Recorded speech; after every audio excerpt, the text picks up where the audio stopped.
Il est 22 heures. Bonsoir à toutes et à tous et bienvenue dans cette nouvelle édition. Voici les titres.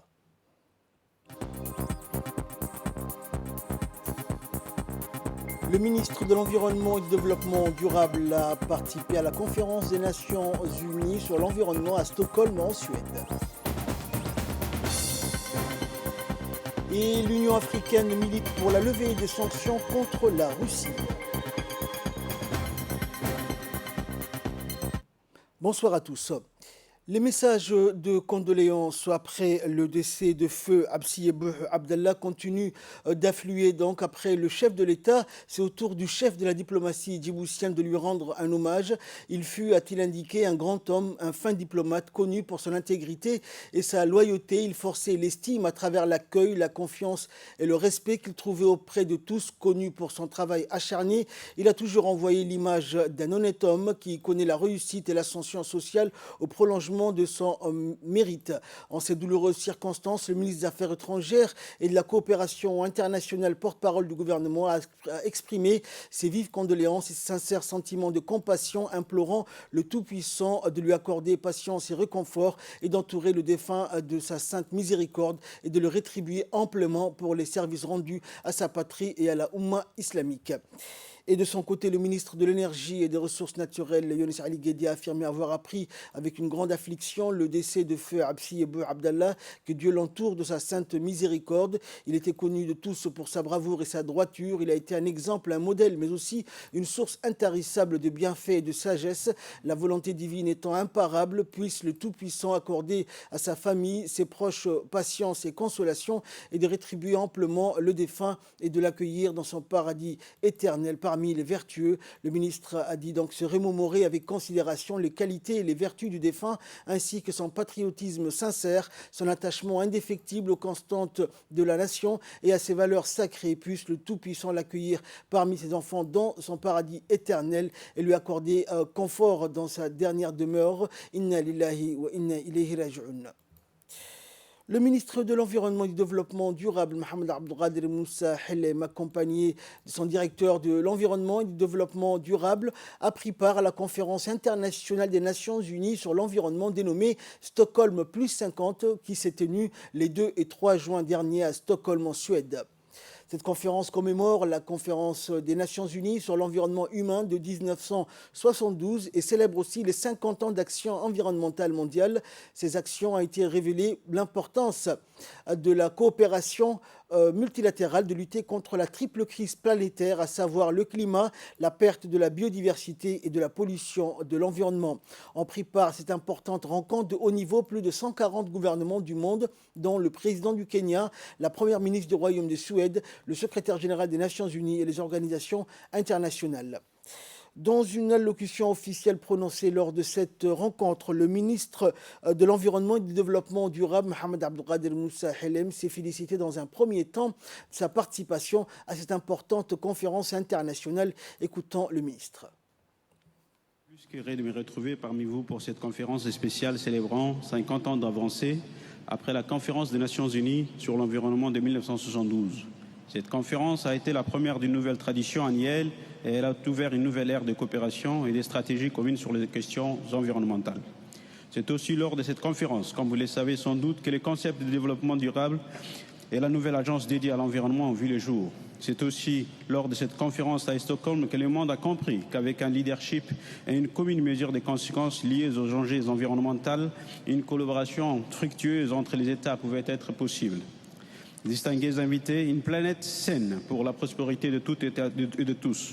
Je viens d'un petit pays de la Corne de l'Afrique, connu pour son grand cœur, la République de Djibouti. Et j'aimerais vous parler des cheminements que la question environnementale a eu dans mon pays. Après 1972 et surtout le tournant qu'a représenté le sommet de Rio, la République de Djibouti, à l'instar des autres pays, a signé et ratifié l'ensemble des conventions de Rio, mais aussi les autres accords multilatéraux sur l'environnement. Mais jusqu'en 1997, il était question d'un département ministériel rattaché à la primature. Puis, quant au niveau international, l'agenda politique a placé l'environnement au centre des préoccupations internationales. La République de Djibouti, dans l'optique d'en faire une question essentielle, a créé, dès la fin des 1990, un ministère de l'environnement couplé avec l'aménagement des territoires. C'est 20 ans après, en 2021, que la République de Djibouti a fait les pas les plus importants en créant un ministère entièrement consacré à l'environnement et au développement durable. Distingués invités, il a été nécessaire, je dirais même incontestable, pour le gouvernement djiboutien de mettre en place un département ministériel spécifique à la gestion des enjeux environnementaux. En effet, la situation aujourd'hui est affolante. Les chiffres nous montrent que toutes les 3 secondes, le monde, à cause des activités des hommes, perd l'équivalent d'un terrain de football. Je vous laisse les soins d'imaginer la catastrophe vers laquelle nous tendons si nous ne réagissons pas au plus vite. Et poursuivant son discours, le ministre Mohamed Abdelkader Moussa Helem a indiqué que cette conférence célébrait aussi les 50 ans d'action environnementale mondiale. Djibouti est en première ligne, entre autres pour la lutte contre le changement climatique à travers la réduction des émissions de gaz à effet de serre, mais aussi et surtout à travers le développement de mesures d'adaptation pour renforcer la résilience des populations. De plus, en collaboration avec les partenaires techniques et financiers, le gouvernement djiboutien met tout en œuvre pour inverser la tendance et stopper la dégradation subie par l'environnement et catalyser les actions de restauration et de conservation. Distingués invités, je souhaiterais profiter de cette occasion et de cette auguste assemblée pour sonner l'alarme sur la crise en cours dans la région de la Corne d'Afrique. Les pays de la région font face à une sécheresse accrue et intense qui menace des millions de personnes vulnérables et qui, si elle n'était pas atténuée, très vite engendrera un basculement vers une crise humanitaire. La République de Djibouti, à l'instar des pays limitrophes, est touchée de plein fouet par cette crise. Près de 17% de la population résidant sur les territoires djiboutiens sont aujourd'hui impactés par les effets néfastes de la sécheresse, de plus des spectres de l'insécurité alimentaire, provoquée par l'augmentation des prix des denrées et aggravée par la situation de crise ukrainienne. Et cette sécheresse est aujourd'hui la pure urgence climatique de ces 40 dernières années qui mèneront assurément les populations vivant dans la région à une crise alimentaire sans précédent. Je vous remercie pour votre aimable intention. Merci.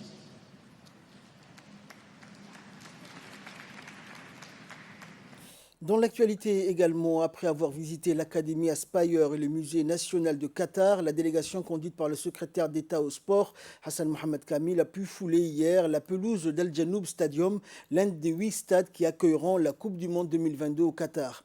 Le design étonnant du stade est inspiré des boutres utilisées pour la pêche et la culture des perles, ces embarcations traditionnelles généralement en bois présentant une large coque pointue à l'avant ou à l'arrière. De fait, depuis l'intérieur de la structure, les courbes fluides du toit évoquent clairement les boutres renversées. Et pendant la visite du stade, en plus de la pelouse, la délégation a pu découvrir la salle de presse, les vestiaires et la zone VIP, entre autres, située juste au sud du centre-ville de Doha. Cette impressionnante arène associe une conception innovante à un design d'inspiration traditionnelle.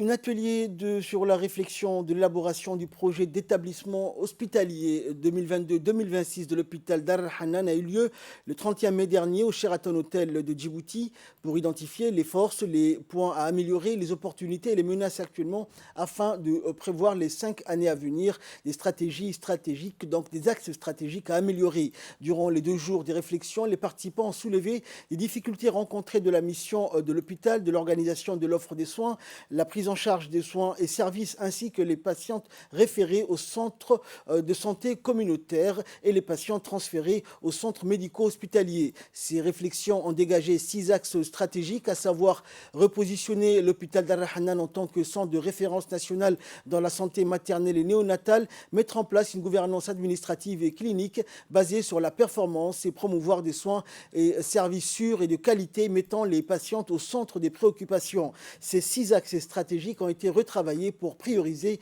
des actions à entreprendre durant les 5 prochaines années.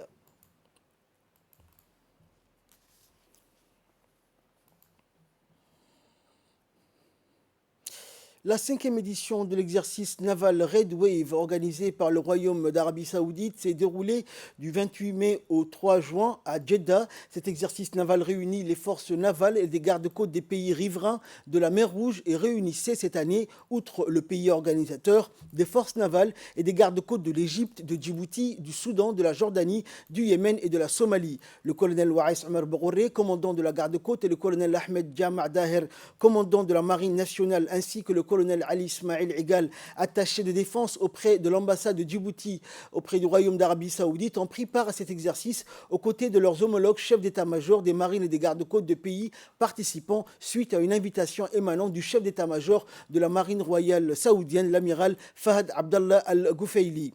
Les forces d'intervention spéciales commando de la garde-côte djiboutienne et de la marine nationale ont effectivement pris part aux différentes manœuvres et exercices opérationnels qui ont été mis en place lors de cette édition du Red Wave. L'exercice Red Wave est une manœuvre annuelle destinée à renforcer la coopération et la collaboration des forces navales et des gardes-côtes des pays riverains de la mer Rouge. L'objectif étant de renforcer la sécurité maritime des pays riverains, à protéger les eaux territoriales, à renforcer la coopération militaire et à élever leur combat. La volonté ultime est d'assurer la sécurité maritime et la liberté de navigation. Cette 5e édition a vu l'introduction des hélicoptères Apache qui, pour la première fois, ont pris part à l'exercice.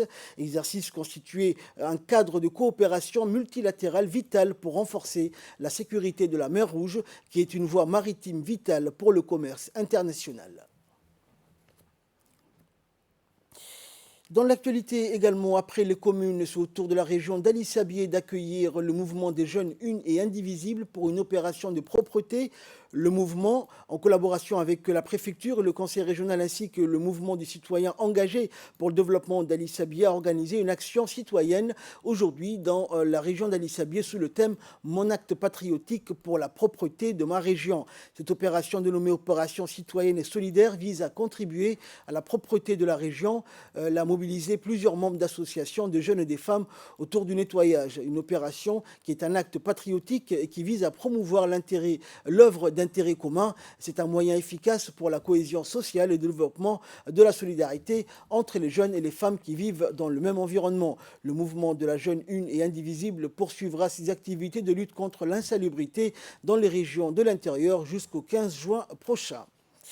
Et pour clore cette édition en sport, la première édition de la Coupe du Khamsin a été organisée du 26 mai au 2 juin dernier par l'Organisation internationale pour les migrations, l'OIM, dans le but de renforcer les liens de partenariat entre les organisations internationales, les agences du système des Nations Unies, les ambassades et le secteur privé à Djibouti.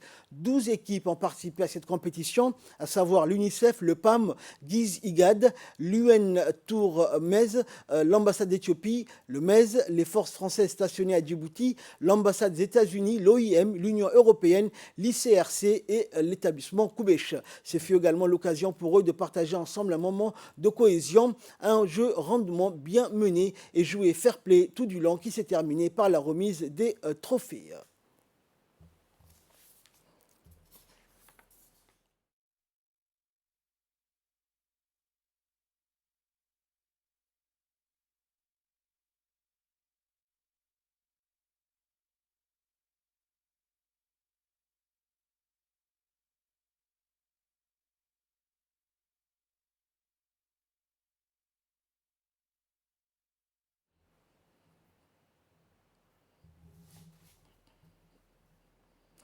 Et dans l'actualité internationale, l'Union africaine milite pour la levée des sanctions contre la Russie. En visite à Sochi, le président du Sénégal, également président en exercice de l'Union africaine, Macky Sall, a réaffirmé la position neutre de l'Afrique dans le conflit qui oppose la Russie à l'Ukraine depuis quelques mois. En revanche, il a fait remarquer l'impact économique généré par le paquet de sanctions économiques infligées par les Occidentaux à Moscou. Des sanctions qui menacent la stabilité alimentaire mondiale. La position de l'Afrique, malgré d'énormes pressions, la majorité des pays africains a évité de condamner la Russie dans cette situation. Et si vous prenez l'asile, le Moyen-Orient ainsi que l'Amérique latine, c'est dire qu'il y a une bonne partie de l'humanité qui en réalité est très attentive à ce qui se passe.